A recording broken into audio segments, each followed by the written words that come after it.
What is up, you guys? It is your boy, Phoenix Brenton here. In today's video, we are going to be talking about the San Francisco 49ers. And now we're finally getting into like the interesting teams. So, most of the first half were not a lot of interesting teams I wanted to personally talk about because a lot of them I just kind of had like base opinions. But now we're getting to the interesting ones. I would say probably besides the Eagles, every single team should probably be interesting to talk about.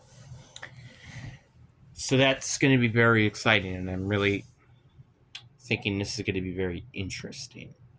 But before we get to today's video, like and subscribe. We're on the road to getting to 700 subscribers. I have a playlist of every team in the NFL, talking about every team before the 2025 season. And if you guys do not see your favorite team on that playlist, I haven't made the video yet, which by the time I probably made this video, I think I've officially fully uploaded every single team in the NFL here. It's just we gotta wait for the day for it to be uploaded. But anyway, enough said. Let's just get into the video. And the 49ers are, I think, without a doubt, had one of the worst off seasons out of any team in the NFL. Like, you lost Deebo Samuel, which I don't think is as big as a lot of people think it is. Or well, it's not as, I don't think it's a big loss because again he was injured basically for half the season, but still. Tre'Davious Ward, Leonard Floyd, Derek Greenlaw, like they did lose like some very Talanoa Flanka. Like they lost some very decent assets from their team through the offseason, and they didn't really get anybody good. Like, yeah, I liked Matt Jones signing. I think it's a decent signing because they definitely do need a backup quarterback option. But then it's like, who else? Like, they got Demarcus Robertson.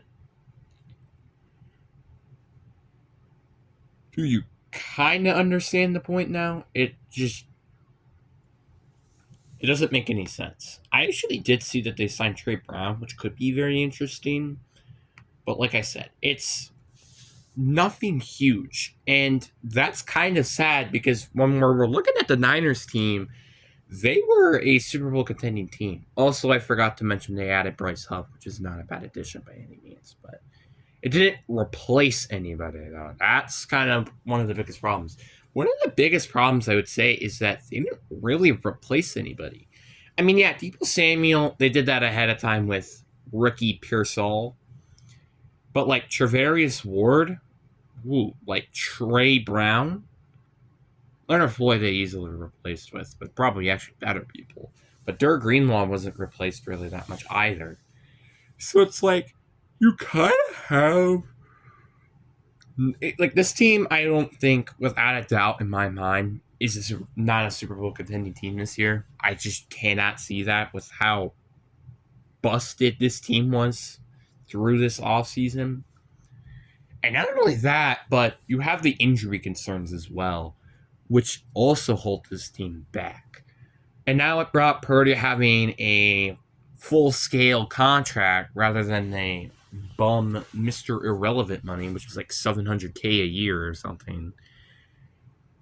I just don't think things are going to look well for this team. Now, I won't deny that Brock Purdy is a bad quarterback. Like, he's a good quarterback, and I think he can do decent. But the problem is sometimes good quarterbacks can't win Super Bowls. I mean, for example, I say this for every single time. I say Jared Goff is a perfect example. He's a good quarterback. It's just, I just can't see him win a Super Bowl. That's the same thing I have to say with Brock Purdy. Maybe it has something to do with them both being on teams that I absolutely don't like that much. But to be fair, I would be okay with the Lions winning a Super Bowl. Niners, on the other hand, I wouldn't say that much. But still, let's say something. Like, honestly, Brock Purdy and Jared Goff, I think, go hand in hand with how I would compare them as quarterbacks. Like, they're good quarterbacks. They play well. It's just they just can't contend for a Super Bowl. That's just something they just physically cannot do because they're just not good enough. And they kind of get carried by them systems and not actually just based off skill. And Brock Purdy in this scenario, his supporting cast kind of, got worse. No more Jordan Mason. So that means Isaiah Golano is your backup running back of Christian McCaffrey. Not great. Your wide receiving core relies on Brandon Ayuk, Joel Jennings, and Ricky Pearsall, which Joel Jennings might get traded because I think there's been rumors of him getting traded potentially. So that's saying something. And Brandon Ayuk may not start the opening season because of that torn ACL he suffered last year. And their tight ends, you really have George Kittle, and your offensive line, I wouldn't say it's terrible, but I feel like if you do remove Trent Williams, that offensive line is a mess. I mean, I like Dominic Punai. I think he's a solid guard, but again, I just don't really like that offensive line without Trent Williams there. The front seven, it's dangerous as usual. You have Frank Warner, Nick Bosa, Malachi Williams, who you just drafted.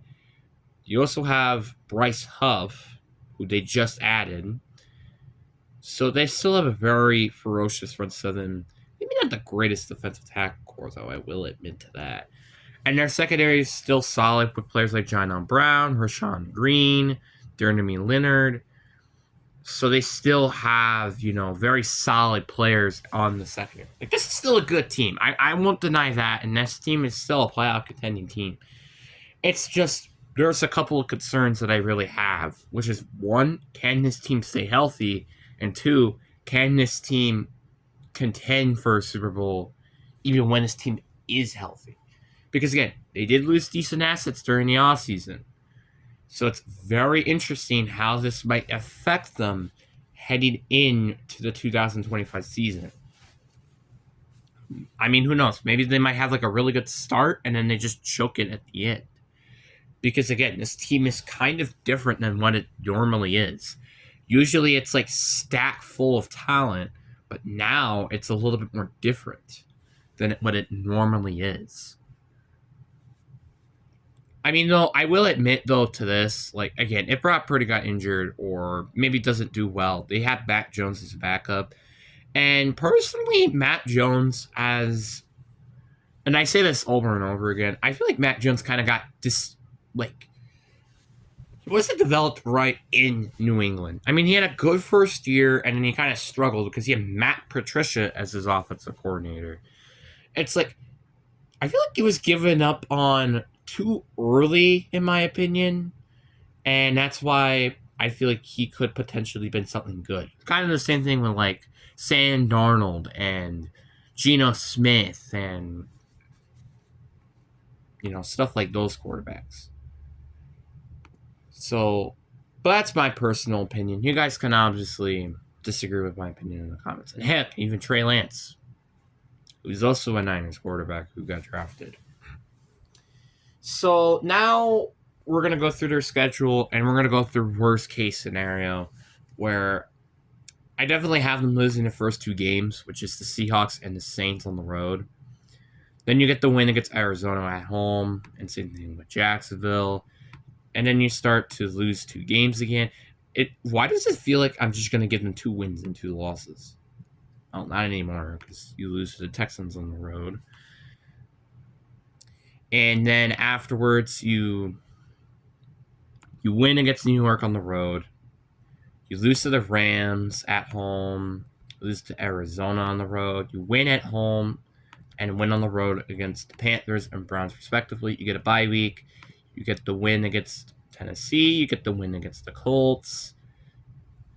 But then you lose to the Bears at home. And you get the win at home. So that means your worst case scenario, I gave them a 9-8 record. So I feel like this team is still a good team.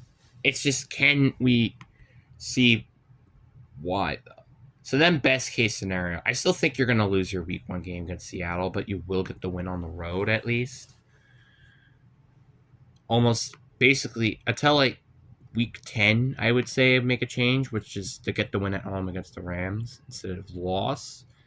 You get the win on the road against Arizona. You get the win at home against Chicago. So your ceiling is 13-4.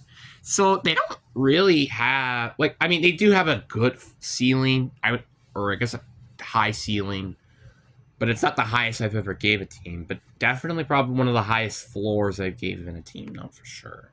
Which kind of is just like a testament to thinking this team is really good still. So, like, worst case scenario, you might just miss out on the playoffs. Best case scenario, you're probably like maybe the 2 seed and winning the division. That's probably how I would put it, but that's my personal opinion. So that's how I have it. But anyways, guys, I really do hope you guys enjoyed this video. Peace.